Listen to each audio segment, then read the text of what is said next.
गरीब नवाज धन गुरु गोबिंद सिंह साहब सच्चे पातशाह जी ने सूरमताई का मुजस्सबा देने लई सानू ये बाणी की बख्शिश की है। भावें कि जे मैं निंदकां विरोधियां दीयां गल्लां लैके चलांगा तो समा इन्ना नहीं कि फिर मैं उन्हां दीयां गल्लां दा ही जवाब देंदा रहांगा कि श्री गुरु ग्रंथ साहब जी की बाणी भी तो सूरबीर बनाउण वास्ते है, इहदे विच कोई शक नहीं। पर जंगां दा वेरवा जिहड़ा ना खुलासे सहित वो श्री दसम ग्रंथ दे विच सतगुरु जी ने कीता, चंडी दी वार दे अंदर कीता। आपां कुछ होर समझदे हां। संत बाबा जरनैल सिंह जी महापुरख फिरोजपुर दे नेड़े कथा करन लई गए। महापुरुषां नूं जिहड़े प्रबंधक सी वो कहण लगे कि महाराज ठंडी जी कथा करियो, गर्म कथा ना करियो, क्योंकि महापुरखों नूं उस समय हालातां दी मजबूरी खातर सब कुछ बोलना पैंदा सी, दसना पैंदा सी। ते महापुरख कहण लगे भाई तुसीं दस दिओ किहड़ी कथा करिए। कहंदे जी गुरु ग्रंथ साहब जी दे शब्द दी किसे दी कथा कर दिओ। महापुरख कहंदे फिर तुसीं आप ही चोण कर लो। कहंदे जी गुरु नानक साहब दी बाणी दी कथा करो। महापुरख कहंदे सतगुरु गुरु नानक साहब कहंदे जाओ ताओ प्रेम खेलन का चाओ, सिर धर तली गली मेरी आओ, इत मार्ग पैर तरीजा सिर दीजा कान न।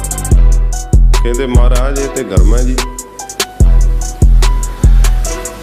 फिर कहंदे तुसी दस दिओ। कहंदे जी कबीर साहब दी बाणी जिहड़ी है ना भगत बाणी दे विचों तुसी अर्थ कर दिओ किसी शब्द दे। ते महापुरख कहंदे कबीर साहब दी सुन लो। कबीर साहब कहंदे गगन दमामा बाजिओ, परयो निशाना कहाओ, खेत जो मांडियो सूरमा, अब जूझन को दाओ। कबीर साहब कहंदे सूरा सो पहचानी है, जो लरै दीन के हेत, पुरजा पुरजा कट मरै, कबू न छाड़ै खेत। केड़ी शांति लभदे हो। श्री गुरु ग्रंथ साहब दे अंदर किसे कायर दी बाणी दर्ज नहीं है, सूरबीर योधियां दी बाणी दर्ज है।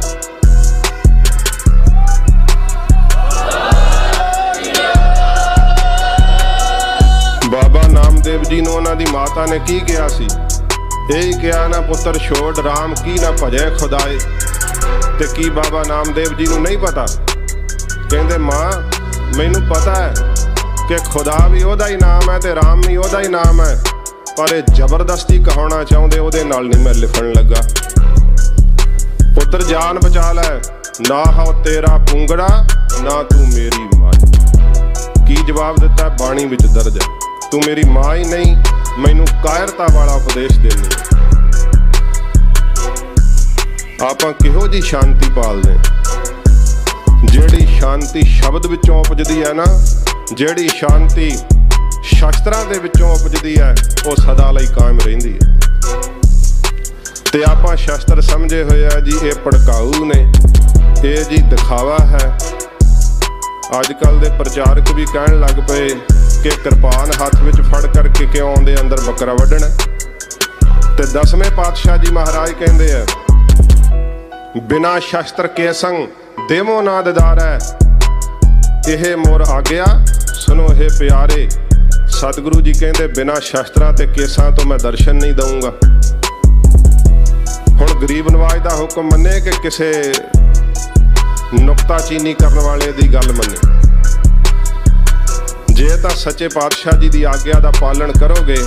गुरु गोबिंद सिंह साहब जी महाराज जिस समय ज्योति जोत समाउण लगे ना, इतिहास विच अंकित बचन ने। सच्चे पातशाह महाराज जदों कमैत घोड़े ते सवार सीगे, गरीब नवाज सतगुरु ने कनात कराई हुई सी। जदों महाराज ने चिखा ते चढ़ना ते सतगुरु जी ने घोड़े दियां वागां मोड़ के पिछे नूं जदों खालसे वल तकिया, सब बराक कर रहे सी। जिद्दां पिता नूं पुत्र वल वेख के फिर प्यार आ जांदा ना, ते गुरदेव ने खालसे नूं संबोधन हो करके क्या खालसा जी शब्द करके असी सदा ही तुहाडे कोल हां। दो बचन साडे याद रखने, गुरबाणी ते वाहिगुरु मंत्र नूं कदे नहीं विसारना, ते शास्त्र विद्या दा अभ्यास ना त्यागिओ। संसार दी कोई कौम तुहानूं गुलाम नहीं कर सकेगी। ये साहिब ने ज्योति जोत समाउण लग्या बचन कहे सी, अंकित ने इतिहास विच। जे आपां वेखीए कि साडे कोल ओ गुरु जी दी धरोहर है, नहीं है। शास्त्र जदों अपने वड्डियां दे पूर्वजां दे वेखोगे ना, श्री अकाल तख्त साहिब ते जाओ, एक पूरा पीढ़ा साहब जदों बाकी रह जाता, कहते हुण बाबा जी साहब बाबा दीप सिंह साहब दे शास्त्र आऊगे। इन्ने वड्डे शास्त्रां दा कमर कसा नाभे वाले राजिਆਂ ने हुण एक तेगा जिहड़ा ना तख्त श्री केसगढ़ साहब भेंट कीता, हुण दर्शन करवाए जांदे आ। मीरी पीरी दे मालक गुरु हरगोबिंद साहब दा ओह तेगा है जिस दे नाल महाराज ने काले खां नूं वड्ढिया सी। जदों गुरदेव ने काले खां दे सिर विच ओह तेगा मारिया सी ना, घोड़े दी काठी तक वड्ढ दित्ता सी काले खां। ते महापुरुषां ने इस बचन का हवाला दिंदियां होया ये शब्द कहे है, मीरी पीरी दे मालक गुरु हरगोबिंद साहब दे अंदर दया भी इन्नी है कि गुरदेव नूं फुੱਲ दे टुटण करके दर्द महसूस हुंदा है। सतगुरु दे अंदर वीर रस भी इन्ना है कि जे तेग दा वार छड्डदे है, लोहे दियां संजोग बख्तरां नूं कटदा होया घोड़े दी काठी तक नूं वड्ढ के पार हो जांदा। ये सच्चे पातशाह जी महाराज दे दिते हुए सानू उपदेश, ये बख्शिशां सचखंड श्री हरमंदर साहिब भगती का प्रतीक है, श्री अकाल तख्त साहिब शक्ति का प्रतीक है। गुरु गोबिंद सिंह साहब ने सानू बख्शिश की है देग अते तेग। देग तेग दे धनी आप गरीब नवाज धन गुरु गोबिंद सिंह साहब जी महाराज सच्चे पातशाह इस बचित्र नाटक दे अंदर जिथे पंगाणी दे युद्ध का बड़े विस्तार सहित वर्णन करते हैं, अपने पौंटे साहब जान का जिक्र करते हैं। 17 साल की उम्र विच सच्चे पातशाह ने बाणियां उचारण कीतियां, उन्हां दा जिक्र आउंदा है। 12 दिनां दे अंदर किला सिरजिया सच्चे पातशाह ने पौंटा साहब की धरती ते जिक्र आउंदा है। सच्चे पातशाह ने कहा देश चाल हम ते पुन भई, शहर पावटे की सुध लई। ते सच्चे पातशाह जी महाराज ने यह भी लिखिया कि उस जंगल दे में चुन चुन के शेर मारे, जैथरथ वर्गियां दी केरी शेर दे रूप विच फिरदियां दा उधार कीता। सतगुरु जी दी वीरता दा मुजस्मा थोड़ी जी झलक आप जी दे सामने रखदा, थोड़ी जी झलक दर्शन करन दा यतन करना। फतेह शाह राजा सतगुरु जी दे कोल आया, मैं विस्तार नहीं करांगा। मेदनी शाह कोल बैठा सी, मेदनी प्रकाश वाहिगुरु नाहन दा राजा आ करके खबर दिती सच्चे पातशाह एक शेर बड़ा तंग करदा, माल डंगर खा जांदा। ते फतेह शाह ने कहा महाराज ये शेर दी बाबत सारे जानते हैं पर इनू मार नहीं कोई सकिया। गुरदेव कहंदे चंगा कल नूं दिन चढ़ेगा चलांगे, दस्सिओ विस्तार नहीं करांगा, मैं केवल दर्शन कराने तुहानू उस थां दे जो कविराज ने किस तरह बयान किया। जिस समय महाराज उत्थे पहुंच गए ना, जिस झड़ी दे विच शेर बैठा होया, ते कविराज लिखते हैं कि घोड़ियां दी हिणकण दी आवाज़ नाल शेर दहाड़िया, शेर दी दहाड़न दे नाल पत्ते झड़ गए, फल डिग गए ते पक्षी उड़ गए रुखां तो। सच्चे पातशाह जी ने कहा मेदनी प्रकाश राजा फतेह शाह राजा तुहाडे कोल कोई ऐसा जवान है जिहड़ा अकला शेर दा मुकाबला करे? कहण लगे नहीं महाराज, इहो जी भुल ना करियो, दूरों गोलियां ते तीरां दा मींह भरा के मसां ही शेर नूं काबू कीता जा सकेगा। सच्चे पातशाह जी ने आदेश दिता कि किसी ने गोली नहीं चलाउणी, किसी ने तीर नहीं चलाउणा, महावत नूं हाथी बिठाउण दा उपदेश जिहड़ा सी महाराज ने हुक्म भाव दे दिता। जदों हाथी बैठ गया ते घोड़ियां ते पिछे खलोते सिख, क्योंकि उदों अजे अमृत संचार नहीं सी होया, जदों पंगाणी दा युद्ध हुंदा। पिछे सिखां नूं अनुमान लग गया कि गुरदेव आप उतर के चले। 17 साल की उम्र है ते मामा कृपाल चंद जी नूं ना अगे होके शंगो शाह जी ने कहा, महाराज दे वड्डे भूआ जी दे पुत्र, कहण लगे मामा जी तुसीं गुरु साहब नूं बेनती करो, जानवर अक्सर जानवर है उहदे सामने ना जाण। आपां पिछे हाँ खड़े, असीं सब अगे वधदे हां, आप अगे हो करके शेर का शिकार करते हैं। सच्चे पातशाह जी महाराज ने जिस समय आप उतरे है, मैनू समाप्ति का हुक्म होया, मैं समाप्ति कर देनी। जिस समय महाराज ने अजे गात्रियों श्री साहब नहीं खिंची, सतगुरु पातशाह महाराज ने अजे ढाला भी मोढे तो नहीं लाया, ते जदों महाराज शेर दे सामने जाण वास्ते कदम पुट रहे हैं, मामा कृपाल चंद जी संगो शाह जी की बेनती करन तो काली नाल अगे आए कि गुरु साहब नूं बेनती करिए कि आप शेर दे सामने ना जाओ, क्योंकि पशु तो अक्षर पशु है, जानवर है। जिस समय मामा कृपाल चंद जी गुरदेव के सामने होए है, कविराज लिखते हैं कि मस्तक दे उत्ते इन्ना नूर दग रहा सी, वीर रस दे नाल इन्ने नेत्र भख चुके सी कि मामा कृपाल चंद जी पिछले पैरी पिछां नूं मुड़ आए। ते समय शंगो शाह जी कहन लगे मामा जी बेनती नहीं कीती, ते शंगो शाह नूं मामा कृपाल चंद जी ने कहा शंगो शाह जुरत नहीं पई सतगुरु नूं बेनती करन दी।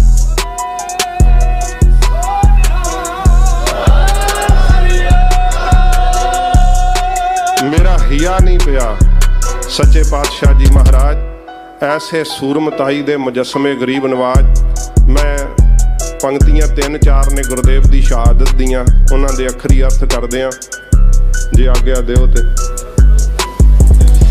सो सच्चे पातशाह जी महाराज अपने पिता सतगुरु की शहादत कहिंदे है। अगे चौपाई शुरू हुंदी है, अब मैं अपनी कथा बखानो तब सादत यह विद मोहयानो। हेमकुंट पर्वत है जहाँ सप्त श्रृंग शोभत है तहाँ, सप्त श्रृंग तिह नाम कहावा, पांडराज जह योग कमावा, तिह अदक तपस्या साधी, महाकाल काल का आराधी, यह विद करत तपस्या भयो, दवाते एक रूप हवा गयो, तात मात मुर अलख आराधा, बहुविध योग साधना साधा, तिन जो करी अलख की सेवा, ताते भय प्रसन्न गुरदेवा। गुरु कलगीधर जी कहते तिन प्रभ जब आयस मोह दिया, तब हम जन्म कलहु मैं लिया। किसे अवतार ने अपनी कथा आप अपनी कलम नाल नहीं लिखी, धन गुरु गोबिंद सिंह साहब सच्चे पातशाह अपनी कथा नूं आप लिखिया। गरीब नवाज अपने पिता जी की शहादत कहते हैं। केवल इन्हां 2-4 पंक्तियां दे मैं अर्थ करके समाप्ति कर देनी है। महापुरुषों की बरसी ते आपने हाजरियां भरियां, इन्ना ज्ञान का प्रसाद जिहड़ा वंडिया गया आप जी, क्योंकि कई गल्लां तां चेते नहीं रहिंदियां, पर कुछ एक किणका जिहड़ा वो अपने पल्ले जरूर बन करके खड़ना। मुख मकसद है कि पतत पुणे की लहर नूं खत्म किया जाए। जिन्ने भी तुसी इत्थे सुनन वाले हो, तुसी 10-10 नूं 20-20 नूं अगे तैयार कर सकते हो, पर जे कोई शाम नूं काम तो आके कहो मेरा तो हुण रिलैक्स होने का समय, नहा के टीवी के सामने बह के चैनलों नूं बदलते जाओगे, दिमाग थक जाएगा, कुछ प्राप्त नहीं होना। जदों काम तो वेले हुन्ने हो, किरत तो वेले हुन्ने हो, उदों धर्म की किरत करन लग जाया करो कि किसे ना किसे नूं प्रेर के सिੱਖੀ ਵੱਲ लियाउणा, ਉਹਦੇ केस रखाउण वास्ते बेनती करनी। अपनी शख्सियत नूं इन्ने प्यार वाले बनाओ कि तुहानूं कहण दी लोड़ ना पवे। असीं खुद जिहड़े मोने आ, क्लीन शेव शब्द मैनूं सिंह कहंदे ना वरतिया करो, क्योंकि वो समझदे असीं साफ हाँ ते तुसीं गंदे हो। ये मैनूं सिंघां ने दस्सिया क्लीन शेव शब्द इस तरह बनिया, सानूं ये नहीं वरतना चाहिदा। पर जदों कि असल दे अंदर उन्हां नूं ज्ञान नहीं है मेरे वीरां नूं, पर जिथे जिथे भी मैनू सेवा प्राप्त हुई है, बहुत ज़्यादा मोने वीर ही मेरे नाल प्यार करते हैं, क्योंकि मैं उन्होंने अपने प्यार नाल लाया ते मेरे पुरखियां ने कहा कि नाल लाओ। मेरे वड्डियां ने उपदेश दिता है। जिन्ने भी शहरां विच दास ने जाग जाग के सेवा की है, बहुत ज़्यादा मोने वीर जिहड़े सी, जदों उन्हां दी संख्या 22 वारां ते जां भगत बाणी ते आउंदी सी, मैनूं कहण दी लोड़ नहीं सी पैंदी, अपने आप परिवारां समेत उन्होंने अमृत छके अपने आप, क्योंकि गुरबाणी अपने आप विच एक साध संगत जी जागदी जोत है, कहण दी लोड़ नहीं पैंदी। अमृत छके दा भी उदों पता लग जा जदों आप तरस नाल मंगे कि मैनूं अमृत दी दात महाराज दे दे। सच्चे पातशाह अपने गुरदेव पिता जी बारे कहंदे ने। आओ मैं फिर समाप्ति करांगा। महाराज नाल जुड़दे होए आखो जी सतनाम श्री वाहे गुरु साहिब जी। दिन ते तेक बहादुर भये। गुरु गोबिंद सिंह साहब जी महाराज कहते हैं, गुरु हरकृष्ण साहब जी महाराज जदों सचखंड गए, तिन ते तेक बहादुर भये। तिन्हां तो गुरु हरकृष्ण साहब जी तो गुरु तेग बहादुर साहब जी वरसोए। जदों महाराज ने दिल्ली दे विच पलंगे दियां परिक्रमा करके गया सी, बाबा बसे ग्राम बकाले, बलगुर संगत आप संभाले। उदों गुरु तेग बहादुर साहब जी महाराज गुरता दे मालक होए। तिलक जंजू राखा प्रभ ताका। जदों वड्डियां सतगुरां जी तक सतगुरु जी ने जिक्र कीता ना, ते गुरुदेव पिता दी शहादत दा केवल ते केवल साध संगत जी इस पावन ग्रंथ दे अंदर जिक्र है। होर जिन्ने भी ग्रंथ अजकल, क्योंकि कौम दी हालत भी इस तरह दी है, उन्हां विच गुरुदेव दी शहादत नूं बहुत टेढ़े ढंग नाल बयान कीता गया। औरंगजेब दा, शाहजहां दा, जहांगीर दा हिस्टरी विच जिक्र कीता जांदा है, पर उस हिस्टरी दे विच किते भी गुरु गोबिंद सिंह साहब दा नाम नहीं हिंदुस्तान दीयां किताबां दे अंदर। जे है ते केवल इन्ना लिखिया होया उस हिस्टरी विच विद्यार्थियों नूं पढ़ाया जांदा है कि गुरु गोबिंद सिंह साहब एक लड़ाकू सी। गुरु तेग बहादुर साहब दी शहादत दा किते जिक्र नहीं आउंदा। जिस सतगुरु जी ने अपने परिवार दा लहू पा के इस दियां जड़ां पुट्टियां, उस साम्राज दे अंदर सतगुरु जी दे किसी भी परिवार दा जिक्र ही नहीं कीता जांदा। ते क्यों विरोध हुंदा श्री दसम ग्रंथ दी बाणी दा? क्योंकि दसम ग्रंथ दी बाणी दस रही है, तिलक जंजू राखा प्रभ ताका, कि गुरु तेग बहादुर साहब दी कोई घरोगी लड़ाई सी औरंगजेब नाल। ये शब्द कह रहे हैं, तिलक अते जंजू दी खातर धन गुरु तेग बहादुर सच्चे पातशाह ने शहादत दिती है। सच्चे पातशाह महाराज ने तिलक ते जंजू दी रखिया कीती है। किनो बड़ो कलू में साका। कलयुग दे अंदर गुरुदेव ने वड्डा साका जिहड़ा शहीदी साका वरताया। जे सतगुरु अपने सवासां दी डोरी ना उत्थे तोड़ दे ते सारे संसार ते अज हिंदुस्तान दा नामो निशान नहीं सी रहना, हिंदुआं दा नामो निशान नहीं सी रहना। ये सच्चे पातशाह जी महाराज दे सवासां दी डोरी है जो हिंदू वीर अपने गातरे जंजू पहनते हैं, अपने मत्थे ते केसर दा तिलक लाउंदे है। ये साध संगत जी गुरुदेव दा डुलिया होया खून है। गुरु तेग बहादुर साहब ने अपना बजुर्ग खून डोल करके इस धर्म की रखिया की। मैं लंडन दे विच म्यूजियम दे मैनू विखा रहे सी सिंह, उथे कुछ वीर मिले, वो महाराजे दे तख्त बारे पूछ रहे सी कि किधर है महाराजे दा तख्त, ते असीं उन्हां नूं इशारा कर दिता ते मैनू हिंदी विच कहंदे, हम जानते हैं आप कौन है, आप गुरु तेग बहादुर साहब की उम्मत है। अगर गुरु तेग बहादुर साहब अपनी शहादत ना देते, आज हिंदुस्तान अफगानिस्तान जैसा होता। एहसास है सच्चे पातशाह जी महाराज ने अपनी शहादत तिलक ते जंजू दी खातर दिती है। साधन हेत इति जिन करी। सच्चे पातशाह जी महाराज ने साधु महात्मा दी रखिया करन वास्ते, धर्म दी रखिया करन वास्ते हद मुका दिती। सीस दिया पर सी ना उचरी। महाराज ने अपने शीस दा बलिदान दे दिता पर मुख तो सी नहीं उचारी। गुरुदेव ने सच्चे पातशाह जी दी शहादत श्रीमान संत बाबा करतार सिंह जी खालसा पिंडरा वाले महापुरुष सुनाया करते सी। मैं छोटे हुंदियां टेप रिकार्डां दे विच शहादत दा सारा साका सुनिया, ते एक पासे टेप ला दे, एक पासे मैं शुरू हो जा, एक भी अखर दा फर्क नहीं पैंदा। धन गुरु तेग बहादुर सच्चे पातशाह जी महाराज जिन्हां ने धर्म दी रखिया वास्ते अपना बलिदान दिता। धर्म हेत साका जिन किया। धर्म दी रखिया वास्ते सतगुरु जी ने शहीदी साका वरताया। शीस दिया पर सिर ना दिया। महाराज ने अपना शीस दे दिता पर सच्चे पातशाह ने धर्म नहीं छड्डिया। कई वीर ना इस तरह लिखण लग गए है कि गुरु तेग बहादुर साहब ने शहादत तो दे दी पर आपने हिंदू धर्म नहीं छोड़ा। वेखो गल किधर नूं जांदी।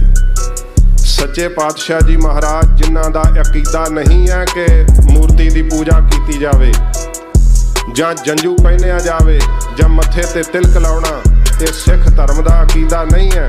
औरंगजेब ने भी कहा सी कि सच्चे पातशाह मैं आप नूं मारना नहीं चाहता,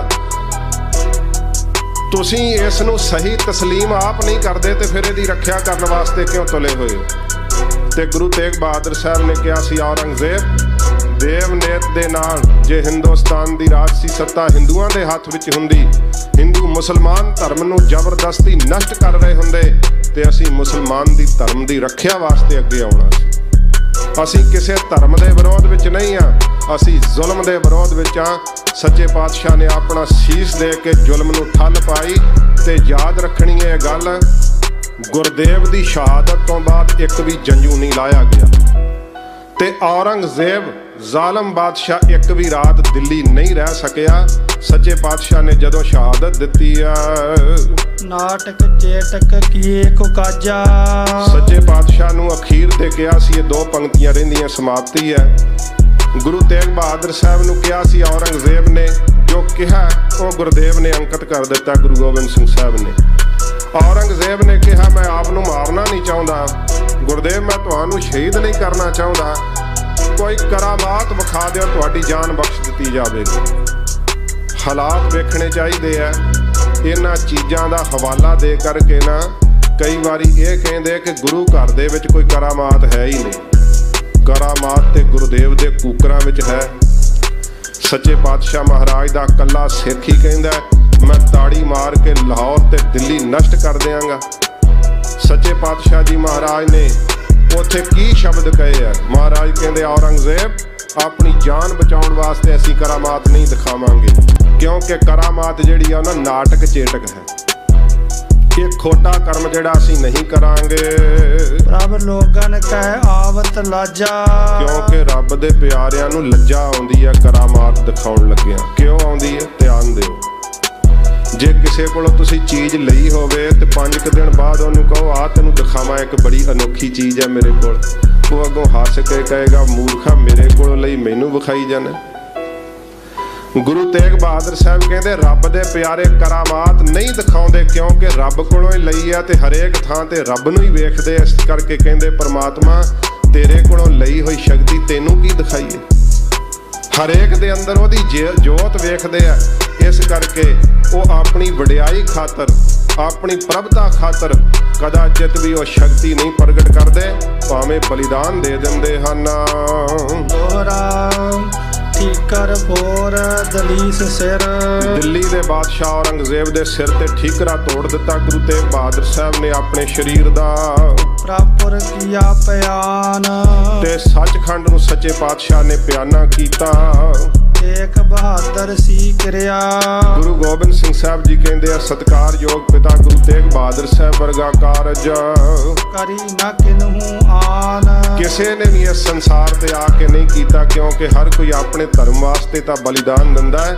ਗੁਰਦੇਵ ਨੇ ਤਿਲਕ ਤੇ ਜੰਝੂ ਦੀ ਖਾਤਰ ਆਪਣਾ ਬਲੀਦਾਨ ਦਿੱਤਾ ਏ। ਤੇਗ ਬਹਾਦਰ ਕੇ ਚਲਤਾ, ਧੰਨ ਗੁਰੂ ਤੇਗ ਬਹਾਦਰ ਸਾਹਿਬ ਜੀ ਦੇ ਸੱਚਖੰਡ ਜਾਣ ਨਾਲ ਸ਼ਹਾਦਤ ਹੋਣ ਕਰਕੇ ਭਇਓ ਜਗਤ ਕੋ ਸੋਕ, ਸਾਰੇ ਜਗਤ ਦੇ ਅੰਦਰ ਸੋਕ ਦੀ ਲਹਿਰ ਫੈਲ ਗਈ।